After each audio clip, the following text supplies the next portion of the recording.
ବଲିଆ ହେଉଛି ଗାଁର ସବୁଠାରୁ ଅଳସୁଆ ଏବଂ ପେଟୁଆ ଲୋକ।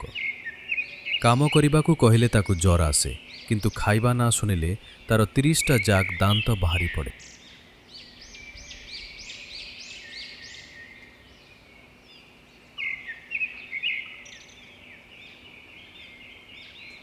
ଦିନେ ସେ ରାସ୍ତାରେ ଯାଉଥିବା ବେଳେ ଗାଁ ମୁଣ୍ଡ ମିଠା ଦୋକାନୀ ହରି ସାହୁଙ୍କ ପାଟି ଶୁଣିବାକୁ ପାଇଲା।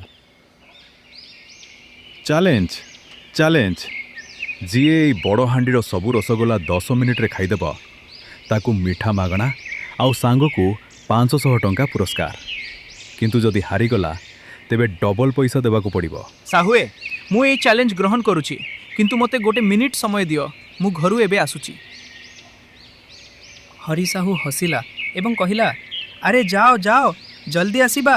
ହରିସାହୁ ତାପରେ ଭାବିଲା ଘରୁ ପଇସା ନେଇକି ଆସିବ ବୋଧେ। ବଳିଆ ଦୌଡ଼ି କେଉଁଆରେ ଗଲା ଏବଂ ଠିକ୍ 1 ମିନିଟ୍ରେ ଫେରି ଆସିଲା। ସେ ଆସି ସିଧା ବସିଗଲା ଏବଂ ରସଗୋଲା ହାଣ୍ଡି ଉପରେ ଚିଲା ଭଳି ଝାମ୍ପ ମାରିଲା। ତାପରେ 2 ହାତରେ ରସଗୋଲା ଗପାଗପ ପାଟିରେ ପୁରାଇଲା। ହାଣ୍ଡି ଅଧା ଖାଲି। ଶେଷ ରସଗୋଲାଟିକୁ ପାଟିରେ ପୁରାଇ ଜୋରରେ ଢୋକିଦେଲା ଏବଂ ଢେକୁଟିଏ ମାରିଲା। ହରିସାହୁ ଆଶ୍ଚର୍ଯ୍ୟ ହୋଇ ମୁଣ୍ଡରେ ହାତ ଦେଇ ବସି ପଡ଼ିଲା। ସର୍ତ୍ତ ମୁତାବକ ସେ ବଳିଆକୁ ମାଗଣା ମିଠା ସହ 500 ଟଙ୍କା ଗଣିଦେଲା। ଟଙ୍କା ପକେଟରେ ପୁରାଇ ବଲିଆ ଯେତେବେଳେ ଖୁସିରେ ନାଚି ନାଚି ଯାଉଥିଲା, ହରିସାହୁ ତାକୁ ଅଟକାଇ ପଚାରିଲା, ଆରେ ବଲିଆ, ସବୁ ତ ଠିକ୍ ଅଛି, କିନ୍ତୁ ଚ୍ୟାଲେଞ୍ଜ ଆରମ୍ଭ ହେବା ପୂର୍ବରୁ ସେ ଯେଉଁ 1 ମିନିଟ୍ ପାଇଁ ଘରକୁ ଯାଇଥିଲୁ, କାହିଁକି ଯାଇଥିଲୁ ସତ କହ? ବଲିଆ ଜୋରରେ ହସିଦେଇ କହିଲା, ଆରେ ସାହୁଏ, ମୁଁ ଘରକୁ ପଇସା ଆଣିବାକୁ ଯାଇନଥିଲି। ପ୍ରକୃତ କଥା ହେଲା, ମୋର ନିଜ ଉପରେ ଭରସା ନଥିଲା ଯେ ମୁଁ ଏତେ ବଡ଼ ହାଣ୍ଡିର ରସଗୋଲା ଏକା ସାଙ୍ଗରେ ଖାଇପାରିବି କି ନାହିଁ।